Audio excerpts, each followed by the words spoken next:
Breaking news in a CBS Sports HQ after 3 years at the helm. Arthur Smith has been released as Falcons head coach, fired after 3 campaigns, all 3 years ending in 7-10. There's now 4 active vacancies for NFL head coaching positions. Atlanta joining the Chargers, the Raiders, and the Panthers. In studio to explore, Joe Musso alongside Bryant McFadden. B-Mac, this seemed like one of the games on Sunday that might decide a coaching fate, and the fate comes down here for Arthur Smith.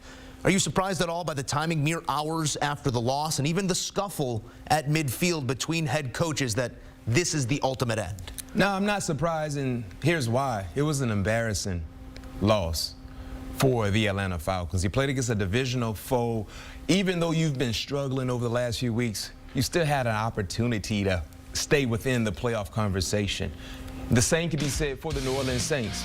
So everything that was at stake for the Saints were at stake for the Atlanta Falcons. And you just got embarrassed. You got embarrassed. Your quarterback didn't show any signs of developing. This was the guy that Arthur Smith gave the starting job to, because if you look at the timeline with Desmond Ridder, it wasn't like he ever earned the quarterback job. It wasn't a competition throughout training camp, getting ready, for preseason football. It was never a competition. This was a guy you just kind of gave the keys to the car and say, hey, drive. And he wasn't able to handle that said pressure of being a quarterback consistently in the National Football League. Then you look at some of the personnel that they have. Kyle Pitts, where has he been?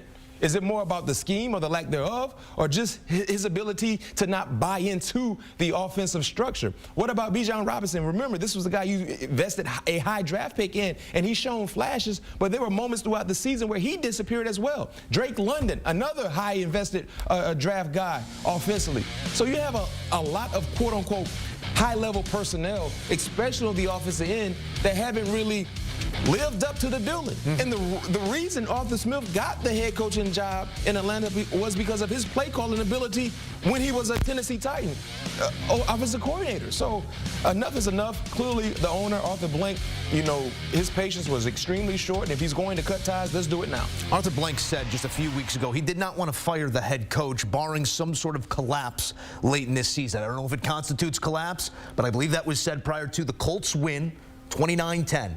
Followed up by a Bears loss, 37-17, then another lopsided loss, 48-17 here against the Saints in the finale. And don't forget the loss to Carolina in Carolina. And Carolina is a nice tie-in here because of these 4 vacancies, what sort of job is Atlanta? I mean, it's a franchise that has some history and maybe not the best history when it comes to getting it done and getting to the final mountaintop. But you look at these jobs. The Chargers, yeah, the head coaches, former, that's nice. But the quarterbacks, you feel like you got one in L.A.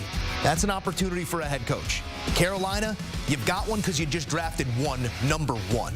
Atlanta, Las Vegas, bigger question marks at the quarterback position. Does that make it more of a job a head coach would want because they get to build it in their image, or is it a tougher hill to climb knowing that you don't have that guy yet? Of course, I think it's a tougher hill to climb because you don't know exactly which direction you're going to go. But if you're a head coach and you have the opportunity to, hypothetically speaking, become the head coach for Atlanta, and they give you the ability to be involved in who you're looking at the quarterback position, then that's appealing. Yeah. But if it's solely on the general manager and you don't really have a say-so about the direction you're trying to go, then that is a bit annoying as well. You know what I mean? It's like owning a restaurant but not being allowed to pick your chef.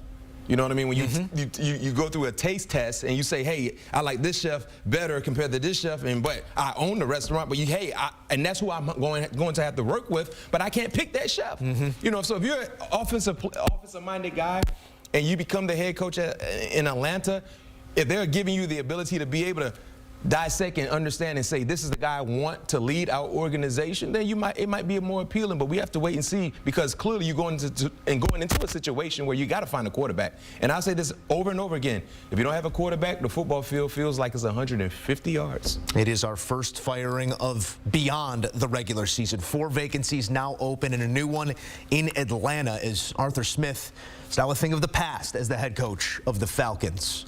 We have a statement from Arthur Blank, the owner of The Atlanta Falcons, who always makes himself visible and wants nothing more than a winner. He said, quote, "We have profound respect for Coach Smith and appreciate all the hard work and dedication he has put into the Falcons over the last 3 years." He goes on to say in his statement, "After significant thought and reflection, we have determined the best way forward for our team is new leadership in the head coaching position." More coming on HQ. We'll get you back out to Miami. Josina Anderson offering her thoughts from field level next on CBS Sports HQ.